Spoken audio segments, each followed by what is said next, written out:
میرے عزیز، میرے دوست، یہ نوٹ جو تمہاری جیب میں ہے، اللہ کی قسم یہ کاغذ کے چند ٹکڑے ہیں، سمجھے ہو؟ اور جو بینک میں تمہارا پیسہ پڑا ہے نا، وہ صرف ایک خبر ہے، خبر، اس کے علاوہ کچھ نہیں ہے۔ تم نے تو پلنا ہے اسباب کے بغیر، ہم نے پلنا ہے اسباب کے بغیر۔ یہ نوٹ جو تمہارے گھر میں آ رہے ہیں، یہ تو تم نے لوگوں پہ خرچ کرنے ہیں، یہ اپنے پہ تھوڑی خرچ کرنے ہیں۔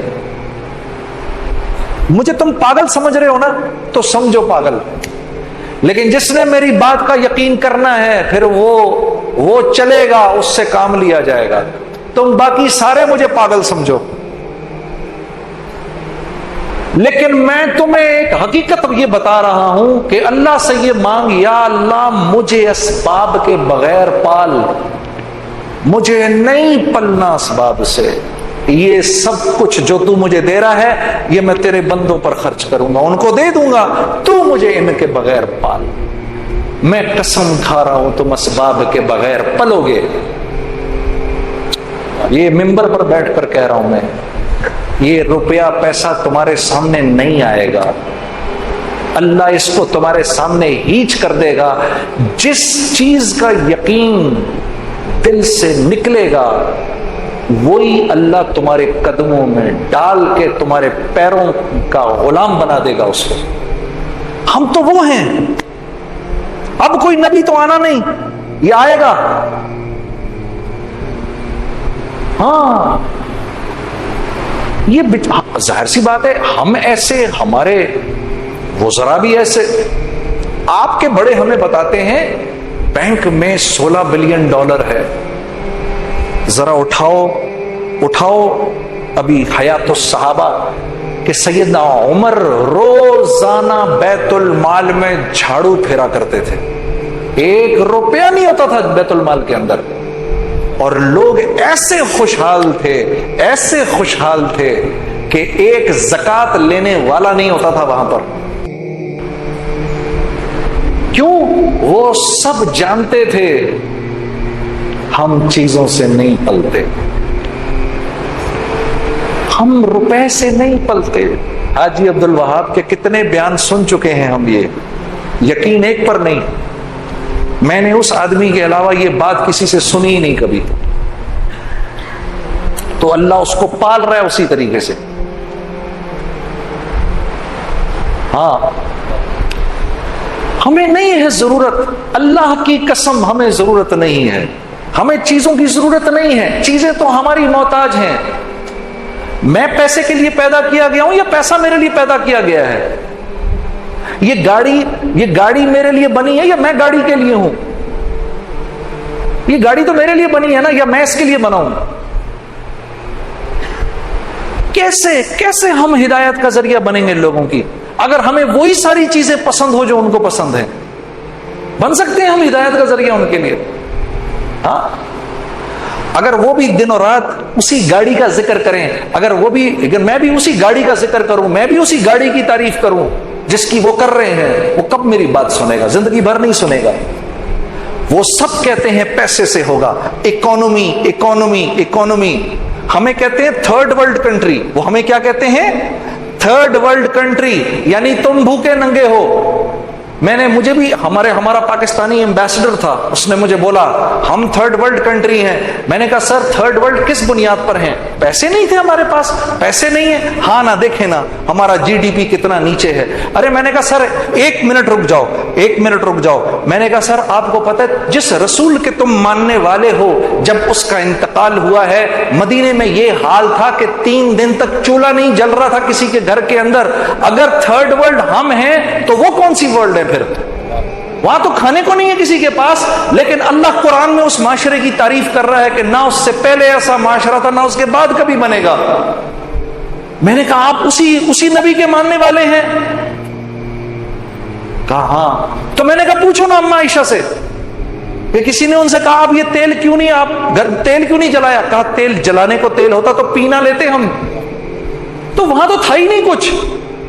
لیکن اللہ اس معاشرے کی تعریف کر رہا ہے، اور ان کو اللہ نے بنایا پھر امام 3 بر اعظموں کا، وہ امام بنے پھر 3 بر اعظموں کے۔ کتنا دیا اللہ نے ان کو۔ ایسے جب تک اللہ سے لینا نہیں سیکھو گے تو تم تو زندگی بیکار گزار رہے ہو، زندگی کا مزہ آ ہی نہیں سکتا۔ باس سے ملنے والے روپے سے اگر گھر کے چلنے کا یقین ہے تو پھر زندگی کا مزہ نہیں آ سکتا۔ جب تک وہ پیسہ تمہارے سامنے کاغذ نہ ہو، میں پاگل لگ رہا ہوں نا تمہیں؟ ہاں، میں تو میری باتیں پاگلوں کی باتیں ہیں نا، یہ اسی مجمع سے کر سکتا ہوں، میں یہ باہر کے مجمع سے نہیں کر سکتا۔ میں پاگل لگ رہا ہوں نا تمہیں، میں جانتا ہوں میری باتیں تمہیں پاگلوں کی باتیں لگ رہی ہیں، لیکن میں اللہ کی قسم کھا رہا ہوں تمہارے سامنے کہ جب تک یہ یقین اندر سے نہیں نکلے گا زندگی خوبصورت نہیں بن سکتی، کٹے گی نہیں زندگی، بہت مشکل سے کٹے گی، بڑی مشکل سے کٹے گی، کٹے گی بس بمشکل تمام۔ اگر پانی کے اوپر آ جاؤ کسی طریقے سے پھر سانس لینا ایزی ہو جائے گا، پھر اللہ ایسے سنبھالیں گے تمہیں یوں کر کے، تمہاری ہر خواہش پوری کریں گے۔ ہاں ہاں، تمہارا ہر بول اگلے کے سینے کے اندر سے نکل جائے گا، تمہاری الٹی بھی سیدھی کر دیں گے، پھر تمہارے دشمنوں کو بھی ہدایت ملے گی، یقین کرو، تب ملے گی تمہارے دشمنوں کو ہدایت، تب تمہارے حاسدین کو بھی ہدایت ملے گی، تب تم سے نفرت کرنے والے تم پر جان دینے والے بنیں گے، اور اتنا نہیں کرنا پڑے گا جتنا پچھلوں نے کیا، تھوڑا ہی کرنا پڑے گا، سب کچھ مسخر کر دیں گے اللہ۔ اس کو بولو باہر نکل کے خوب، اور اگر نہ ہو گیا تو یہ آ کے میری گردن پکڑ لینا، تھوڑا ہی کرنا پڑے گا، تھوڑا ہی، پھر ہدایت کی ہوائیں چلیں گی ہر طرف۔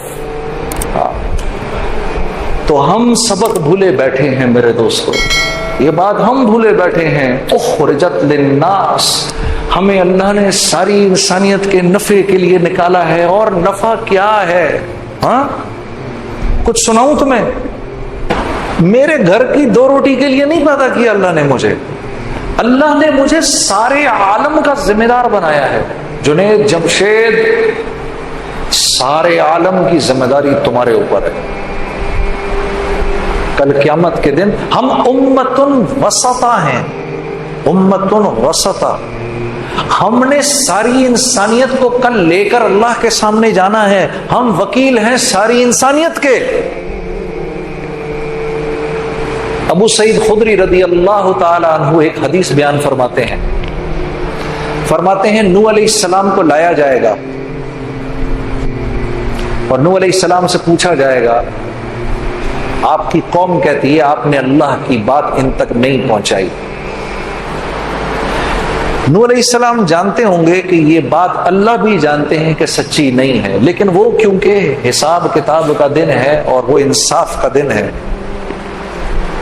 نوح علیہ السلام اللہ کے سامنے التجا فرمائیں گے کہ یا اللہ، میں نے آپ کی بات ان تک پہنچا دی، لوح محفوظ سے سوال ہوگا کہ تمہارے اوپر نوح علیہ السلام کی قوم کی ہدایت اتاری گئی، تم نے کیا کیا؟ تو لوح محفوظ اللہ کے سامنے عرض کرے گی، یا اللہ، میں نے تیرے سارے احکامات میکائیل تک پہنچا دیے۔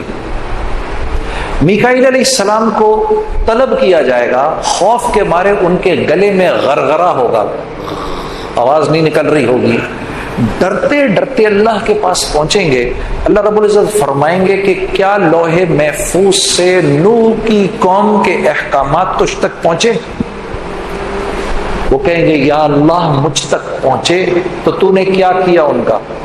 اے اللہ، میں نے ان کو بعینی ہی جبرائیل تک پہنچا دیا۔ اس بات پر لوح محفوظ کی خلاصی ہوگی اور جبرائیل علیہ السلام کو طلب کیا جائے گا۔ حدیث میں آتا ہے کہ جبرائیل علیہ السلام کے گلے میں غرغرہ ہوگا، آنکھیں ان کی پلٹ جائیں گی خوف کے مارے، وہ لرزتے اللہ کے سامنے پہنچیں گے. اللہ رب العزت فرمائیں گے کیا میکائیل نے میرے احکامات تجھ تک پہنچائے؟ وہ کہیں گے اللہ میکائیل نے پہنچائے. اس پر میکائیل علیہ السلام کی خلاصی ہوگی اور جبرائیل علیہ السلام سے پوچھا جائے گا تو نے کیا کیا؟ عرض کریں گے یا اللہ مجھ تک جیسے پہنچے میں نے بعینی نوح علیہ السلام تک پہنچا دیے. اب نوح علیہ السلام کو طلب کیا جائے گا. نوح علیہ السلام باوجود اس کے کہ اتنے جلیل القدر نبی ہیں، آپ گھٹنوں کے بل گر جائیں گے خوف سے. پھر آپ سے پوچھا جائے گا کیا میرے حکم جبرائیل نے تجھ تک پہنچائے؟ نوح علیہ السلام عرض کریں گے یا اللہ بعینی ہی جیسے آپ نے بھیجے جبرائیل نے ویسے ہی مجھ تک پہنچا دیے. اس پر جبرائیل علیہ السلام کی خلاصی ہوگی اور پھر نوح علیہ السلام سے پوچھا جائے گا کہ آپ نے ان احکامات کا کیا کیا؟ عرض کریں گے یا اللہ میں نے ان احکامات کو، پھر سورہ نوح کے اندر سارا بیان ہے. یا اللہ کبھی آہستہ کبھی اونچا، یا اللہ تیرے حکم پہنچانے کے لیے نہ میں نے دن دیکھی نہ رات دیکھی. یا اللہ ان تک جاتا تھا کانوں میں انگلیاں دے دیتے تھے.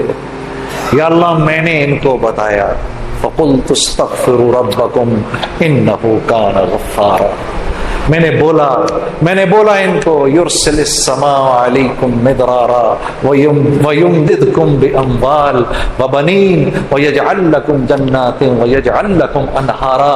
یا اللہ میں نے ان کو بولا اللہ سے معافی مانگ لو، اللہ تمہیں معاف کر دے گا، تمہارے پر آسمان سے بارش برسائے گا، رزق برسائے گا، اللہ تجھے بیٹے دے گا، اللہ تمہیں مال دے گا، اللہ تمہارے کھیت کھلیان ہرے بھرے کر دے گا.